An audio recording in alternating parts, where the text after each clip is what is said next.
നമസ്കാരം, JB ജംഗ്ഷനിലേക്ക് സ്വാഗതം. JB ജംഗ്ഷനിലെ ഇന്നത്തെ അതിഥി ആരാണ്? മലയാള സിനിമാ തറവാട്ടിലെ അമ്മ, വെറും അമ്മയല്ല, അമ്മ മഹാറാണി. കവിയൂർ പൊന്നമ്മയെ JB ജംഗ്ഷനിലേക്ക് സ്വാഗതം ചെയ്യാം. മലയാള സിനിമയുടെ ഒരു ചരിത്രമാണിത്. ഈ മുതൽ ഞങ്ങളുടെ ഒരു വലിയ ഒരു വിലപ്പെട്ട, ഞങ്ങളുടെ വലിയൊരു പ്രോപ്പർട്ടിയാണ്. മലയാള സിനിമയെ കാച്ചി കുറുക്കിയെടുത്താൽ അതിൻ്റെ പേര് കവിയൂർ പൊന്നമ്മ എന്ന് പറയും. മലയാള സിനിമയുടെ എല്ലാ താള വഴികളിലൂടെയും സഞ്ചരിച്ച് ഇപ്പോഴും നിറസാന്നിധ്യമായിട്ട് 2 മാസമായിട്ട് പടം ചെയ്യുന്നില്ല. മാത്തുക്കുട്ടി കഴിഞ്ഞിട്ട് പിന്നെ പടം ചെയ്തില്ല. മോളുണ്ട് അവിടെ. മോള് പറയണത് സിനിമ അഭിനയിക്കേണ്ട, ഒന്നിനും പോകണ്ട, മിണ്ടാണ്ട് ഇവിടെ ഇരുന്നാൽ മതി. ഒരുപാട് വർഷമായില്ലേ കിടന്ന് ഓടുന്നു, അപ്പോൾ ഇനി ഓടണ്ടെന്നാണ്. അഭിനയ രംഗത്തേക്ക് വന്നിട്ട് ഇപ്പോൾ ഒരു 6 പതിറ്റാണ്ടായിട്ടുണ്ടാവും അല്ലേ? അല്ല, 53 വർഷം. 53 വർഷം. പിള്ളേരൊക്കെ പേടിക്കും. നാടകവും അവരുടെയൊക്കെ അച്ഛനമ്മ. പക്ഷെ എന്നാലും ചേച്ചിക്കൊന്നും വയസ്സായിട്ടില്ല കേട്ടോ. ഞാൻ സീരിയസ് ആയിട്ട് പറയാം. ഇത് പുകഴ്ത്തിയതാന്ന് വിചാരിച്ചോ? പുകഴ്ത്തിയതാ അല്ല. എന്താ കാരണം അറിയോ? മനസ്സ് വയസ്സായിട്ടില്ല. കറക്റ്റ്. അതാ ഞാൻ അതുള്ള കാര്യം പറയാലോ. വയസ്സായി എന്ന് വിചാരിച്ചാൽ പോയില്ലേ, തീർന്നു. എന്താ കാരണം, ഞാൻ ചേച്ചിയുടെ ടെലിവിഷൻ ഷോകൾ, മറ്റ് സംസാരങ്ങൾ, സ്റ്റേജ് ഷോസ് എല്ലാം കാണുമ്പോൾ ചേച്ചിയുടെ ആ സംസാരത്തിൻ്റെ യൗവനം ഞാൻ ഇപ്പോഴും തിരിച്ചറിയും. അതായത് ഇത്രത്തോളം ഒരു പോസിറ്റീവ് എനർജി, പ്രസരിപ്പ്. പിന്നെ 2 വാചകം പറഞ്ഞാൽ 1 വാചകം ചിരിയായിരിക്കും. എന്താ കാരണം, ഒരു വാചകം ചിരിയായിരിക്കും. അതായത് അത്രത്തോളം സന്തോഷം ചേച്ചിക്കുണ്ട്. സിനിമയിൽ അങ്ങനെയല്ല. സിനിമയിൽ കരയിപ്പിച്ച് കഷ്ടപ്പെടുത്തിയിട്ടുണ്ട് പണ്ടൊക്കെ, അങ്ങനെയുള്ള കഥാപാത്രങ്ങളല്ലേ കിട്ടിയത്. പക്ഷേ ജീവിതത്തിനെ അതിൻ്റേതായ സൗഭാഗ്യത്തോടെ കാണാൻ കഴിയുന്ന, അങ്ങനെ എല്ലാവർക്കും കാണാൻ കഴിയില്ല, വളരെ അപൂർവം പേർക്ക് പറ്റുള്ളൂ. അതിൽ ഒരാളാണ് ഞങ്ങളുടെ അമ്മ. ഞങ്ങളുടെ എല്ലാ അമ്മയായി. എന്താ കാരണം എന്ന് വെച്ചാൽ, ഈ സിനിമയിലെ അമ്മയായി കഴിഞ്ഞാൽ ഒരു ഗുണമുണ്ട്. അത് ആ അമ്മയെ പ്രേക്ഷകരും അമ്മയാക്കി മാറ്റും. ഇപ്പം മലയാളിയുടെ അമ്മ എന്നുള്ളൊരു പദവി പോലും ഞാനൊരു പരിപാടിയിൽ കൂടി അങ്ങോട്ട് പൊന്നമ്മ ചേച്ചിക്ക് ചാർത്തിരിക്കുകയാണ്. പക്ഷെ ഒന്ന് പിന്നോട്ട് മനസ്സൊന്ന് പായിച്ചു നോക്കി. പിന്നെ പായിക്കാം. ഒരു കൊച്ചുകുട്ടി 5-ാം വയസ്സിലൊക്കെ തന്നെ പാട്ട് പഠിക്കുന്നു.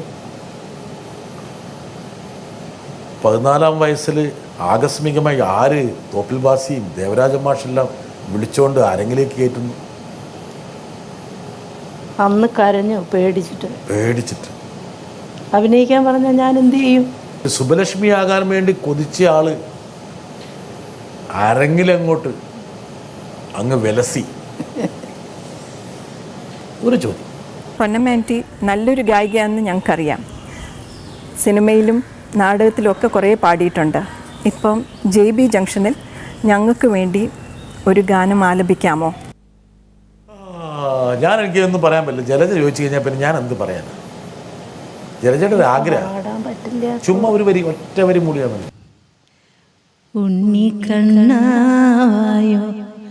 ഊഞ്ഞാലാടാൻ വായോ, അമ്മയ്ക്കു നീയൊരു മുത്തന്തായോ.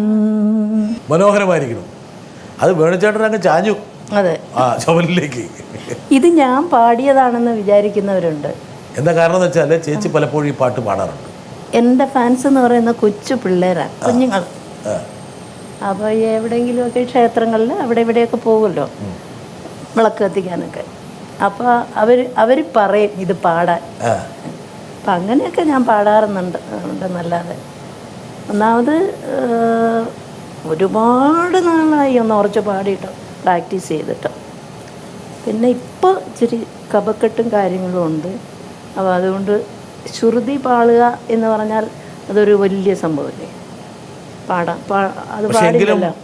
ചേച്ചി വളരെ ചെറുപ്രായത്തിലെ പാടിത്തുടങ്ങിയ ഒരാൾക്ക് പാട്ടിനോട് അങ്ങനെ അങ്ങോട്ട് അത് എനിക്ക് തോന്നുന്നു സ്റ്റേജിലേക്ക് വന്നതിന് ശേഷമാണ് സംഗീതം ഇങ്ങനെ വഴിമാറിപ്പോയത്. എനിക്ക് തോന്നുന്നു ചേച്ചിക്ക് ഉണ്ടായിട്ടുള്ള അഭിനയത്തിൻ്റെ ആ തിരക്കിലും അതിൻ്റെ മിഴിവിലും സംഭവിച്ചു പോയത് സംഗീത ലോകത്ത് നിന്ന് അങ്ങ് പയ്യെ പിന്നിപ്പോയി.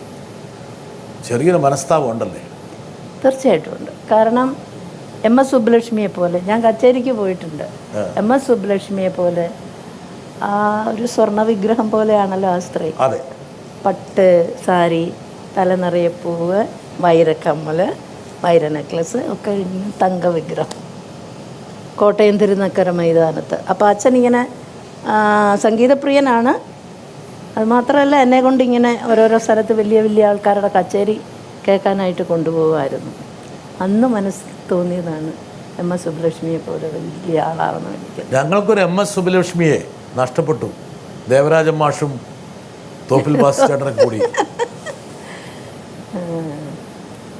14-ാം വയസ്സിൽ നാടക കളരിയിലേക്ക് പോകും.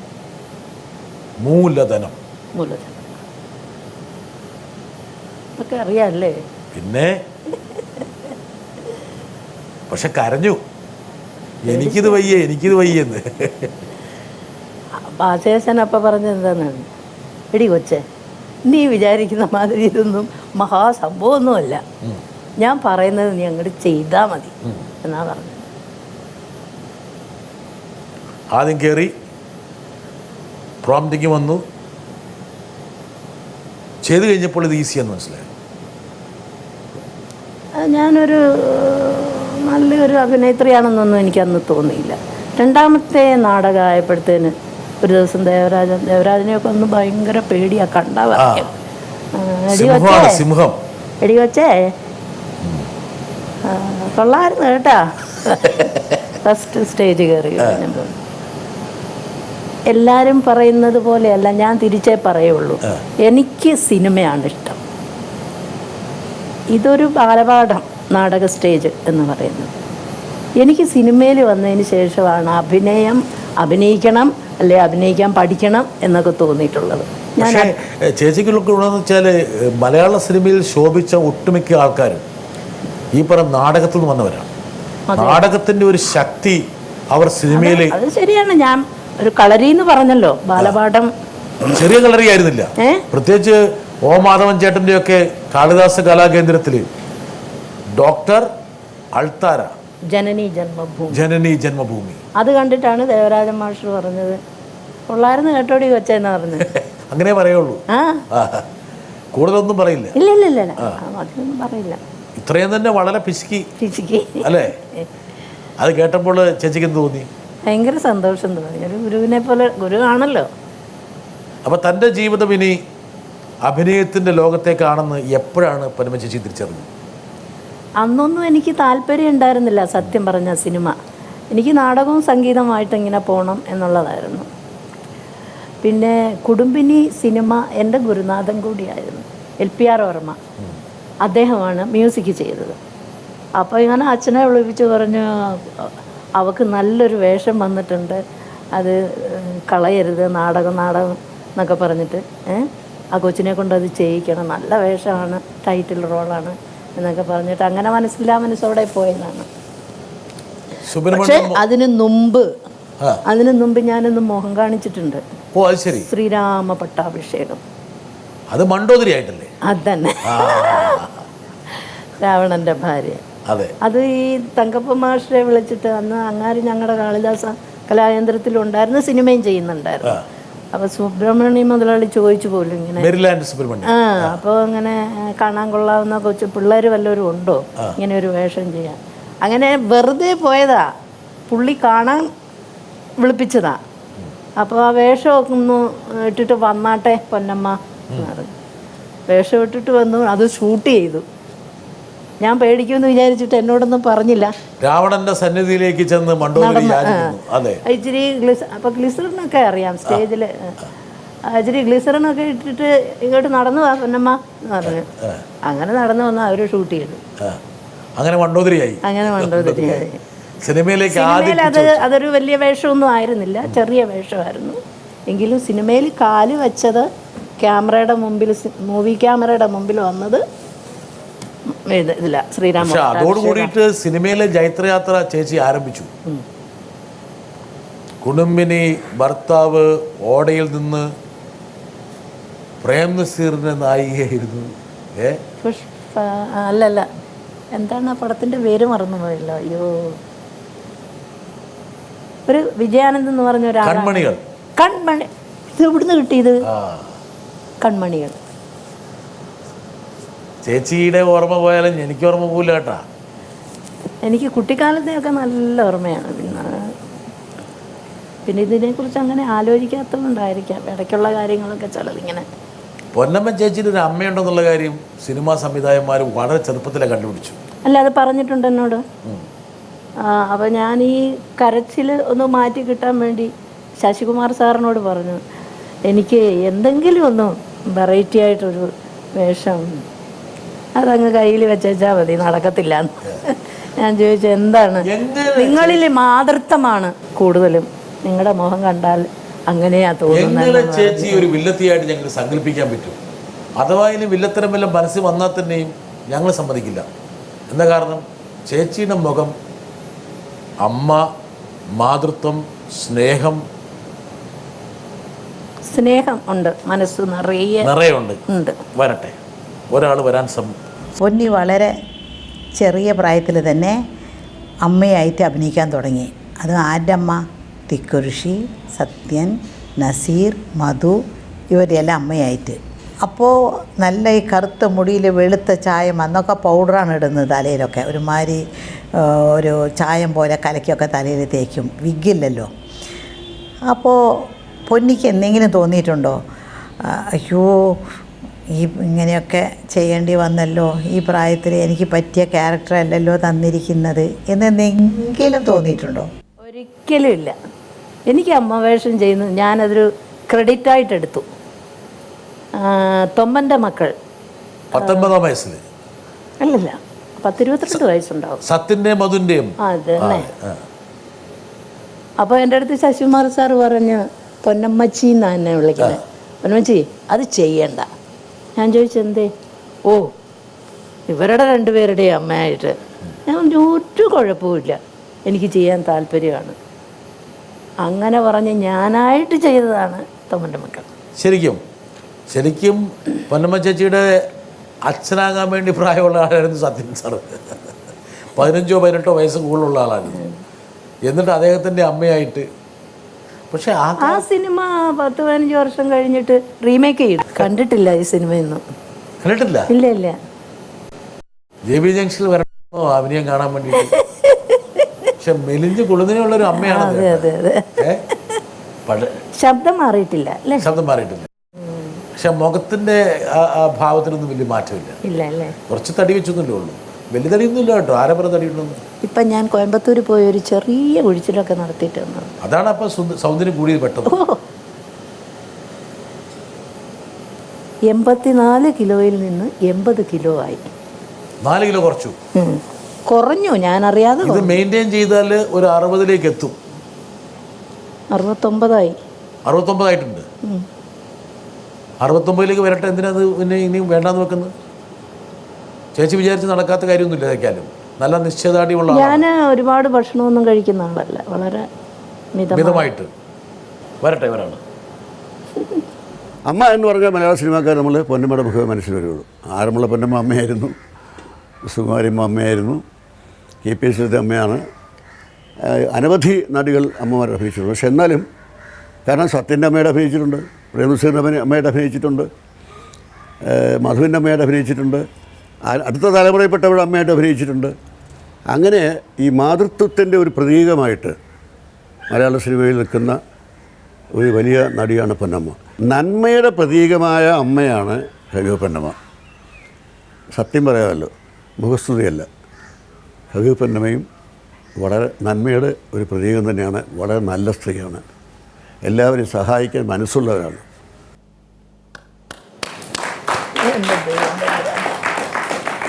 JB ജംഗ്ഷനിൽ നേരത്തെ വരേണ്ടതായിരുന്നു, ഇപ്പം തോന്നിയില്ലേ?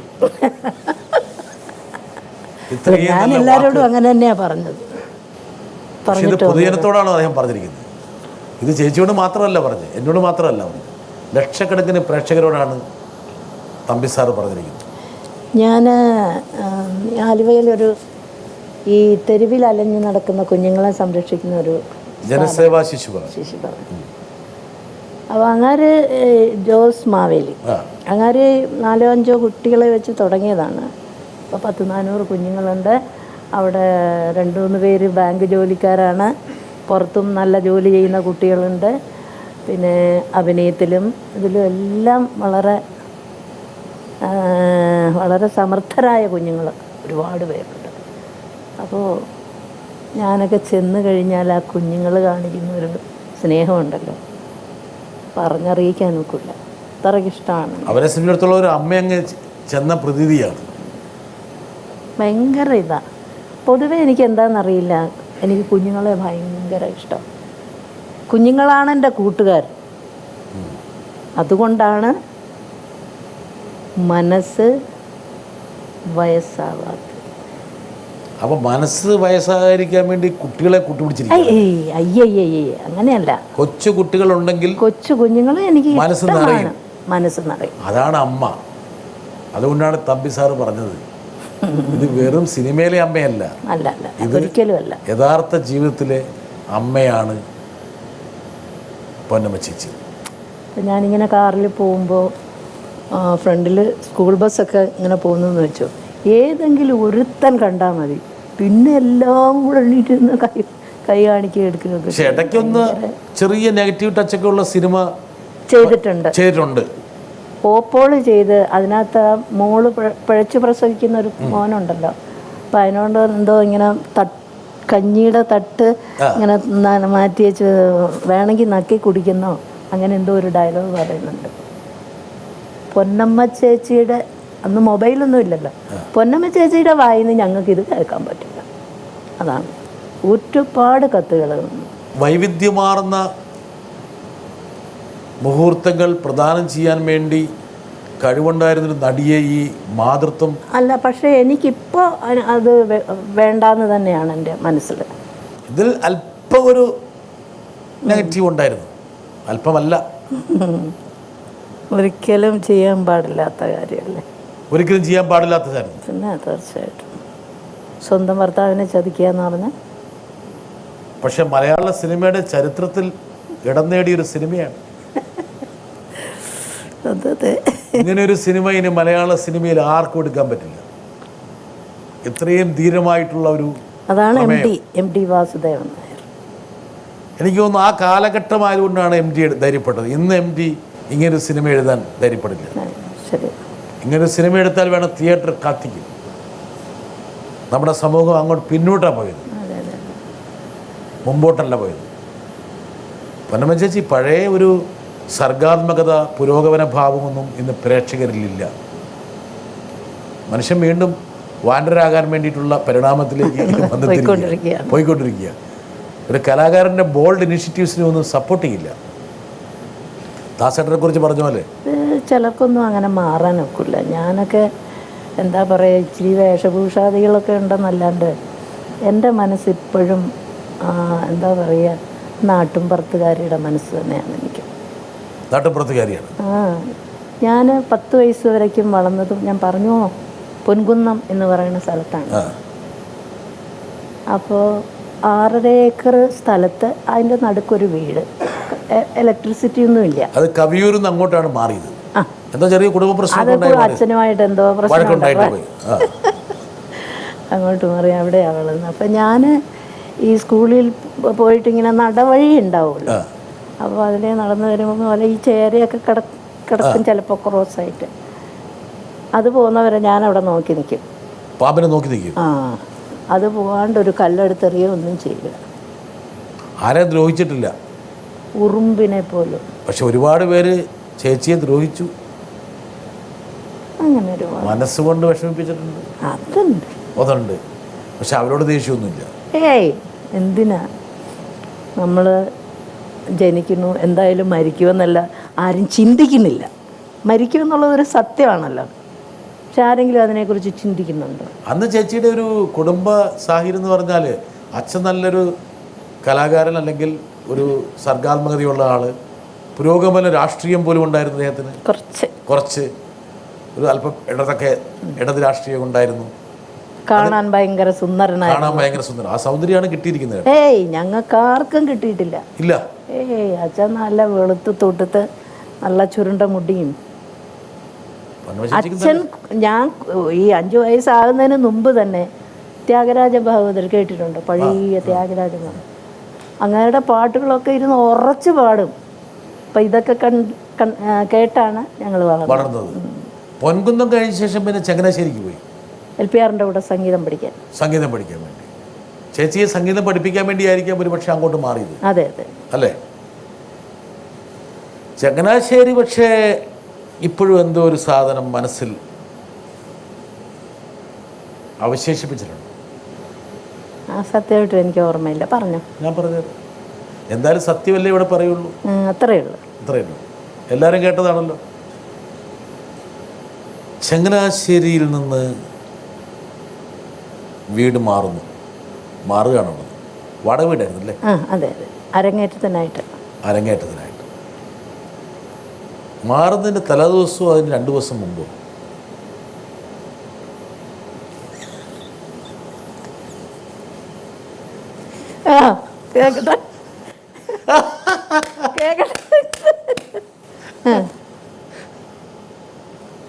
ഒരു ചെറുപ്പക്കാരനല്ല, 16 വയസ്സേ ഉള്ളൂ. 16 വയസ്സ്. അത് എത്ര വയസ്സുണ്ട്?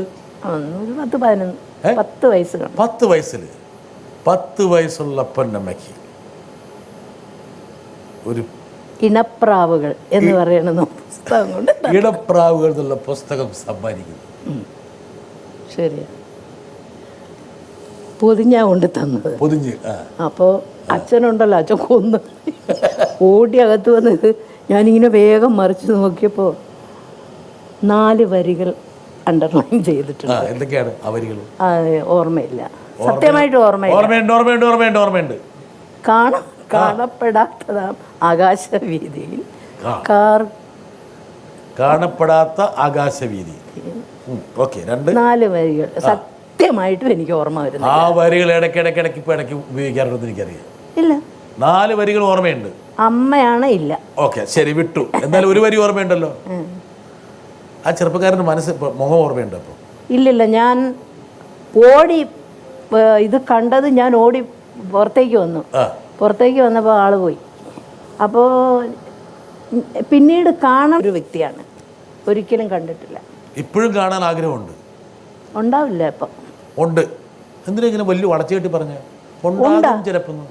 ഉണ്ടെന്നൊക്കെ പറഞ്ഞാൽ പോരാ. അതിന് നേരെ ചൊവ്വേ മലയാളം അറിഞ്ഞൂടാ. അറിയില്ല. ആണോ? ഞാൻ എൻ്റെ അമ്മയെക്കുറിച്ച് മരിച്ചു നിൽക്കുന്നു. ഒരിക്കലും ഞാൻ ലോകത്ത് ഞാൻ കാണാൻ ആഗ്രഹമുണ്ടോ എന്ന് ചോദിച്ചപ്പോൾ എൻ്റെ ഈ അമ്മ പറഞ്ഞ മറുപടി ഉണ്ടാകും ചിലപ്പോൾ. അപ്പം ഞാനതിനെ ചുരുക്കി, അധികം സമയമില്ലാത്തതുകൊണ്ട് ചുരുക്കി. അതിൻ്റെ മലയാളം ഉണ്ട്. ഞങ്ങൾ തേടി പിടിക്കട്ടെ ആളെ. തേടി പിടിച്ചാൽ എനിക്ക് എന്ത് സമ്മാനം തരും? പറ. എന്ത് ചോദിച്ചാലും തരും. ഇത് ചെറിയ കാര്യമല്ല, ഒന്ന് കൈയടിച്ചു കൊടുക്ക്. ഒന്ന് കണ്ടാൽ മതി. അന്നത്തെ ആ കൊച്ച് ആ 11ാം വയസ്സിൽ 16ാം വയസ്സുകാരനായി വന്ന് ഇണപ്രാവുകൾ എന്ന് പറഞ്ഞ ആ പുസ്തകം സമ്മാനിച്ച് പ്രണയത്തിൻ്റെ ആദ്യത്തെ ഒരു സമ്മാനപ്പൊതി നൽകിയ ആ ചെറുപ്പക്കാരനിപ്പോൾ വയസ്സ് 70, 72. പോരാ 75, 69 ആയില്ലേ? ഒരു 75 വയസ്സ് വരും. ഞങ്ങൾ കണ്ടുപിടിക്കും. കണ്ടുപിടിച്ച് നിങ്ങൾ രണ്ടുപേരും കൊണ്ട് നിർത്തി കഴിഞ്ഞ് ഞാൻ ക്യാമറ റോൾ ചെയ്യും. അയ്യോ നാരായണ. അപ്പൊ എന്തായിരിക്കും പ്രശ്നം? ഇനി നഖം വെച്ചിട്ട് വിരൽ വെച്ചിട്ട് അവിടെ എഴുതുകയും ചെയ്യരുത്. അയ്യോ പിന്നെ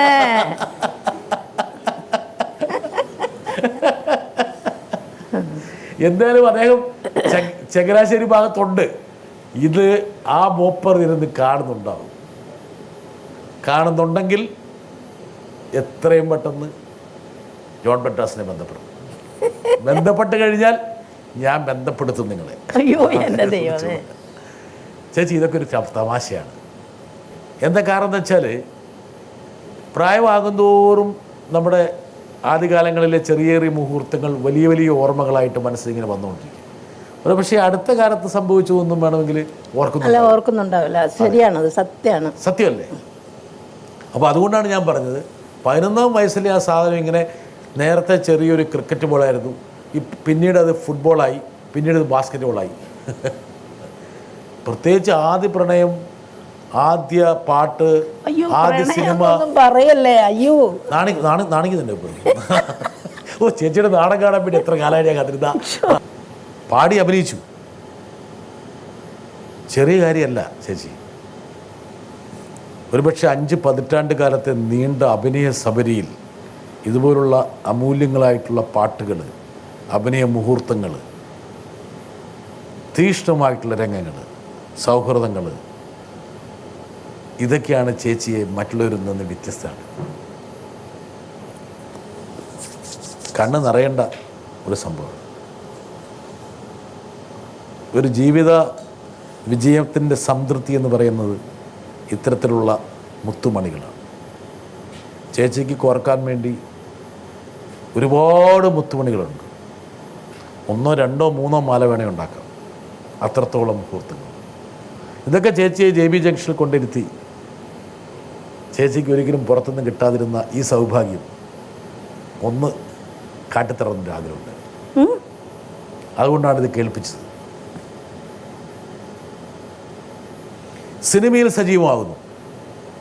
ഈ പാട്ടുകളൊക്കെ മറന്നു, നാടക കളരി മറന്നു, കാളിദാസ കലാകേന്ദ്രം പോയി സിനിമയിൽ തിളങ്ങി തുടങ്ങി. ഒന്നിനു പിറകെ ഒന്നായി സിനിമകൾ.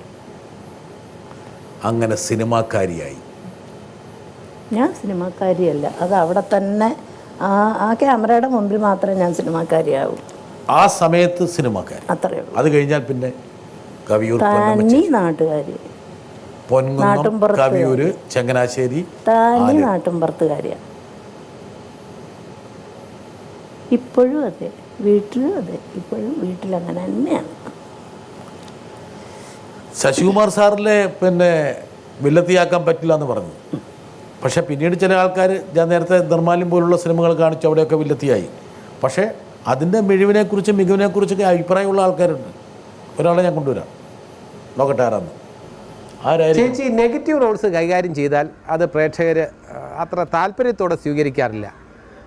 അല്പോ നെഗറ്റീവ് ഷെയ്ഡോടെ കരിനിഴൽ എന്ന ചിത്രത്തിൽ ചേച്ചി ഒരു വേഷം കൈകാര്യം ചെയ്തിട്ടുണ്ട് എന്നാണ് എൻ്റെ ഓർമ്മ. എൻ്റെ ഓർമ്മ ശരിയാണെങ്കിൽ ആ വേഷം അഭിനയിച്ചപ്പോൾ ചേച്ചിക്ക് മനസ്സിലുണ്ടായ വികാരം എന്താണ്, പ്രേക്ഷകർ എന്താണ് അതിനെക്കുറിച്ച് പറഞ്ഞത്? അത്തരം വേഷങ്ങൾ ഇനി വന്നാൽ സ്വീകരിക്കുമോ? കരിനിഴൽ ഓർമ്മയുണ്ടോ? എന്തായിരുന്നു വേഷം? ഒരു ഭയങ്കര മോഡേൺ ആയിട്ടുള്ളൊരു സ്ലീവ്ലെസ്സും, അതെനിക്ക് ഒട്ടും താല്പര്യമില്ലാതെ ചെയ്തതാണ്.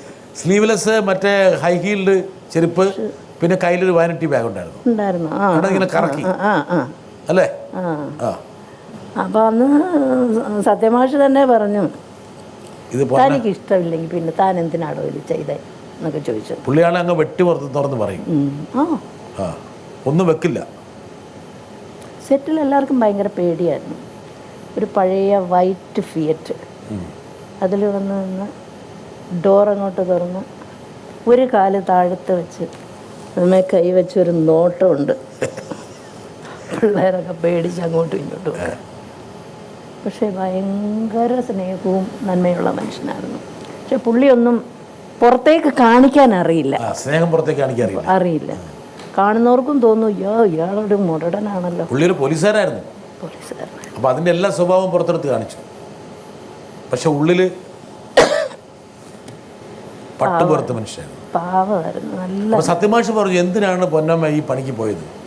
നിങ്ങൾക്ക് ഇഷ്ടമല്ലെങ്കിൽ വേണ്ടായിരുന്നല്ലോ. അപ്പോൾ തോന്നിയോ വെറുതെ എന്തിനാണ് ഈ റോൾ ചെയ്തത്? തീർച്ചയായിട്ടും. അല്ലെങ്കിൽ എനിക്ക് അത് ആ റോള് ഒട്ടും ഇഷ്ടമില്ല ചെയ്തത്. പിന്നെ എമ്മ ജോസഫ് അവരൊക്കെ നിർബന്ധിച്ച്, പുള്ളിയാണ് മുടിക്കെട്ടൊക്കെ ശരിയാക്കി. എമ്മ ജോസഫ് അതൊരിക്കലും എനിക്ക് യോജിക്കില്ല. എൻ്റെ മനസ്സിനൊരിക്കലും അത് ഇഷ്ടപ്പെടാൻ പറ്റില്ല അങ്ങനത്തെ വേഷങ്ങൾ. അപ്പോൾ ഒരുപക്ഷെ അങ്ങനത്തെ ഒരുപാട് വേഷങ്ങൾ ചേച്ചി തിരസ്കരിച്ചിട്ടുണ്ടാവും, വേണ്ടാന്ന് പറഞ്ഞിട്ടുണ്ടാവും അല്ലേ? ഒരുപാട് പേര് സമീപിച്ചിട്ടുണ്ടാവില്ല പല വേഷത്തിനും, വേണ്ടാന്ന് പറഞ്ഞു. ഒരു സിനിമാ നടി എന്നതിലുപരിയായിട്ടൊരു സഹോദരിയെ പോലെ ആയിരുന്നു എനിക്കന്ന് കവിയൂർ പൊന്നമ്മ. ചിത്രമേള നിർമ്മിച്ച് TS മുത്തയ്യ സാറാണ്, പ്രശസ്ത നടൻ. അപ്പോൾ മുത്തയ്യ സാറിൻ്റെ വീട്ടിൽ നിന്നാണ് നസീർ സാർ താമസിക്കുന്നത്.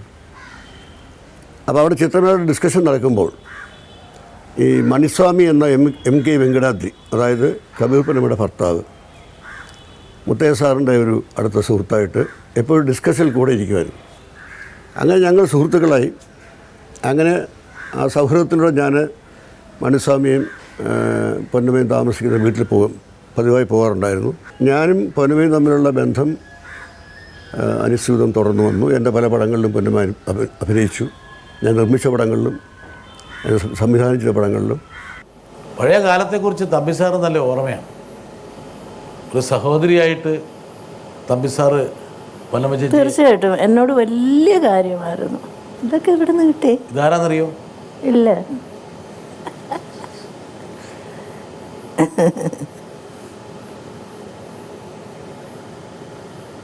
ആരാന്ന് പറ. അയ്യടാ, എൻ്റെ ഭർത്താവ് മണിസ്വാമി.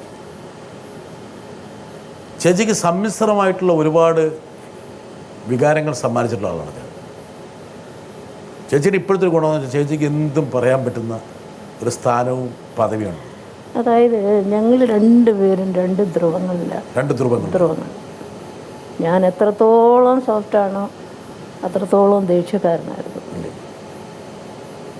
എന്നോട് സത്യം പറഞ്ഞാൽ സ്നേഹമായിട്ട് പെരുമാറിയിട്ടേയില്ല ഒരു പ്രാവശ്യം പോലും, ഒരിക്കലും. പക്ഷേ എൻ്റെ അടുത്ത് കിടന്നാണ് മരിച്ചത് കേട്ടോ. പുള്ളി ഒറ്റയ്ക്ക് താമസിക്കായിരുന്നു ഗുരു. ഞാനത് ചേച്ചിക്ക് അറിയാവുന്ന ഒരാളിൽ നിന്ന് ഞാൻ അറിഞ്ഞത്, അതായത് ചേച്ചി ചെയ്തിട്ടുള്ള ഏറ്റവും വലിയൊരു, ഭർത്താവിൽ നിന്ന് പിരിഞ്ഞ് ജീവിച്ചു, സ്വതന്ത്രയായി ജീവിച്ചു. പക്ഷേ അവസാന കാലത്ത് ഭർത്താവിൻ്റെ ദുർഗതി കണ്ടിട്ട് കൂടെ കണ്ടുവന്ന് താമസിപ്പിച്ച് ശുശ്രൂഷിച്ച് സമാധാനം നൽകി മരണത്തിൻ്റെ ആ വക്കിൽ നിന്ന് അദ്ദേഹത്തിന് സമാധാനം കൊടുത്ത് യാത്രയാക്കി. അവസാനമായപ്പോൾ ഒരു 10-12 ദിവസം സംസാരിക്കാൻ പറ്റാണ്ടായി. എൻ്റെ ബ്രദറിൻ്റെ വൈഫും ഒക്കെ എപ്പോഴും വന്ന് നോക്കുമായിരുന്നു കേട്ടോ. ചിലപ്പോൾ എനിക്ക് ആലോചിക്കുമ്പം ദേഷ്യമല്ല, ഒരുമാതിരി വെറുപ്പ് പോലെ വരുമായിരുന്നു. പിന്നെ ഞാൻ ആലോചിച്ചപ്പോൾ അമൃതയിൽ പോയി ചെക്ക് ചെയ്തിട്ട് തിരിച്ചു വരുമ്പം പുള്ളി എത്തുന്നതിന് മുമ്പേ ഡോക്ടർ എന്നെ വിളിച്ച് പറഞ്ഞു, ഏറിയ 2-3 മാസമേ ഉണ്ടാവുള്ളൂ, എന്താഗ്രഹം പറഞ്ഞാലും അത് സാധിച്ചു കൊടുത്തോളൂ എന്ന് പറഞ്ഞത്. അപ്പോൾ പിന്നെ ഞാൻ ആലോചിക്കും, എന്തിനാ ഇത്, ഇനി എത്ര കാലമാണ് ജീവിക്കണേ എന്ന് വിചാരിക്കും. പഴയ കൈപ്പേറിയ സംഭവങ്ങളൊക്കെ അവിടെ മറന്നു. ഒരുപാട് ദ്രോഹിച്ചല്ലേ, പീഡിപ്പിച്ചു. ഒരു ഭർത്താവ് എന്ത് ആകരുതെന്നുള്ളതിൻ്റെ മാതൃകയായിരുന്നു മനസ്സിലാക്കി. അതാണ് അതിൻ്റെ ആകത്തുക. കഷ്ടപ്പെട്ടു. എന്തിനായിരുന്നു എന്നൊരു പിടിയും കിട്ടിയിട്ടില്ല എനിക്ക്, ഇന്നും പിടി കിട്ടിയിട്ടില്ല. അവസാന കാലത്ത് വല്ലതും മൂപ്പർ പറയാൻ ശ്രമിച്ചു. അത് ശബ്ദം പോയതിന് ശേഷമാണ് എൻ്റെ കൈ പിടിച്ച് കരയുമായിരുന്നു. ആ കരച്ചിലിൽ ഒരുപാട് വാചകങ്ങൾ ഉണ്ടാകുമായിരുന്നു. അത് പരിഭാഷപ്പെടുത്താൻ ഒരു യന്ത്രവും ആരും കണ്ടുപിടിച്ചിട്ടില്ല. ഇല്ല. ഉണ്ടായിരുന്നെങ്കിൽ വേണമെങ്കിൽ വലിയൊരു കഥ പറഞ്ഞേ. പക്ഷെ അവസാനം പുള്ളി ഒരുപാട് ദുഃഖിച്ചു. എന്തൊക്കെയോ എന്നോട് പറയണം, മാപ്പ് ചോദിക്കണം എന്നൊക്കെ ഉള്ള ഒരു ഭാവം നമുക്ക് മനസ്സിലാവുമല്ലോ, ഒക്കെ ഉണ്ടായിരുന്നു. പക്ഷെ തുടക്കത്തിൻ്റെ താളപ്പഴയായിരുന്നു. കല്യാണം കഴിച്ച ഉടനെ താളപ്പഴയായിരുന്നു. യഥാർത്ഥം നിങ്ങൾ തമ്മിൽ യാതൊരു ചേർച്ചയുണ്ടായിരുന്നു. പക്ഷെ പ്രണയിച്ചാണ് കഴിച്ചത്. ആര്? ഇല്ല. പിന്നെ എന്തിനു കഴിച്ചു? അത് വേറെ ഒരുപാട് കാര്യങ്ങൾ പറയണം. ആളിനെ ചോദിക്കില്ലെങ്കിലേ പറയുള്ളൂ. ചോദിക്കില്ല. എനിക്ക് ചെറിയല്ല ഒരിഷ്ടമുണ്ടായിരുന്നു, ഒരു സ്നേഹമുണ്ടായിരുന്നു, ഒരിഷ്ടമുണ്ടായിരുന്നു. അത് യാതൊരു തരത്തിലുള്ള തെറ്റായ ഇതും അതിൽ വിചാരിക്കരുത്. വളരെ പരിശുദ്ധമായ ഒരിഷ്ടം.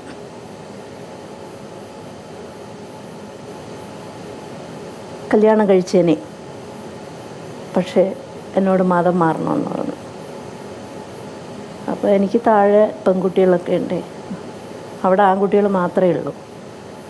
അപ്പോൾ അച്ഛനോടൊക്കെ പോയി സംസാരിച്ച് വന്നിട്ട് എൻ്റെ അടുത്ത് പറഞ്ഞു, ഇങ്ങനെ അച്ഛൻ പറയുന്നുണ്ട് മതം മാറണമെന്ന് പറഞ്ഞു. അത് മാത്രം നടക്കില്ല എന്ന് പറഞ്ഞു. മതമൊന്നും ജാതി അന്വേഷിച്ചിട്ടല്ലല്ലോ ഇഷ്ടപ്പെട്ട്. അപ്പോൾ അത് നടക്കില്ല. എനിക്ക് സഹോദരിമാരുണ്ട്, ഞാൻ എൻ്റെ കുടുംബമൊക്കെ നോക്കിക്കൊണ്ടിരുന്നു. അപ്പോൾ എനിക്ക് എൻ്റെ കുടുംബം നോക്കണം, അത് നടക്കില്ല. അങ്ങനെ അത് ഒഴിവായ സമയം പുള്ളി എന്നോട് നേരിട്ട് വന്ന് ചോദിക്കുക ചെയ്ത്. റോസി എന്നുള്ള സിനിമയുടെ നിർമ്മാതാവ്. അപ്പം ഞാൻ അന്ന് വിചാരിച്ചത് ബ്രാഹ്മണനാണ്, സാത്വികനായിരിക്കും, പഠിച്ചവനാണ്, എൻ്റെ കുടുംബം രക്ഷപ്പെടും എന്നൊക്കെ വിചാരിച്ചു. എല്ലാം തകിടം മറിഞ്ഞു, നേരെ ഓപ്പോസിറ്റ്. ചേച്ചി അഭിനയിച്ചുകൊണ്ടിരുന്ന സിനിമയുടെ നിർമ്മാതാവായിരുന്നു. സ്വാഭാവികമായിട്ടും നമ്മളെപ്പോലുള്ള പ്രേക്ഷകർ ചിന്തിക്കുക, അല്ലെങ്കിൽ സിനിമാ ആസ്വാദകർ ചിന്തിക്കുക, സിനിമയുടെ നിർമ്മാതാവുമായിട്ട് ആ സിനിമയിലെ നടി ഒരു പ്രണയത്തിലേർപ്പെട്ടു. പക്ഷേ ചേച്ചി പറഞ്ഞ വളരെ വ്യക്തമാണ്, അതായത് ഒരു പ്രണയം അവസാനിച്ചതിൻ്റെ പഴയ TS മുത്തയ്യ കേട്ടിട്ടുണ്ടോ? TS മുത്തയ്യ അദ്ദേഹം എന്നോട് വന്ന് പറഞ്ഞിട്ടുണ്ട്, കാത്താലെ വന്ന, തമിഴ് മനസ്സിലാവോ? കാത്താലെ വന്ന ഒരു ഗുഡ് മോർണിംഗ് ചൊല്ലക്കൂടാതെ അവനക്ക് അന്താള് പ്രൊഡ്യൂസർ അല്ലവാ, ഏതാണ് പേശൻ എന്നൊക്കെ പറയേണ്ടത്. നീ ഒരു ഗുഡ് മോർണിംഗ് പറഞ്ഞുകൂടെ, നിനക്ക് എന്തെങ്കിലും ഒന്ന് അയാളോട് സംസാരിച്ചുകൂടെ എന്ന് ചോദിച്ചിട്ടുണ്ട്. ഞാൻ അത്ര പോലും മൈൻഡ് ചെയ്യാതിരുന്നൊരു വ്യക്തിയാണ്.